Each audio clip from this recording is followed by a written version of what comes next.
God isn't a safe that we can kind of find the combination of, and then we can just turn and we can open God anytime we want to and reach in and get what we want. Like a supernatural vending machine. You put the right coins in the top and you select what you want, and the healing drops out the bottom.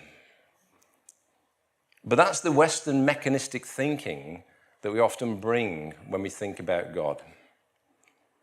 You know, if we can reverse engineer God, if we can just figure out how God works, we can take him apart on the workbench. So if we can just figure out how God works, we can repeat what we want to get out of God. But in reality, it just doesn't work that way.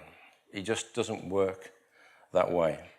Let me be clear. I think God can and does heal. I think God can and does heal. We see through the Gospels, we see 38 different accounts in the Gospels of healings associated with Jesus or connected with Jesus in some way across the 4 Gospels.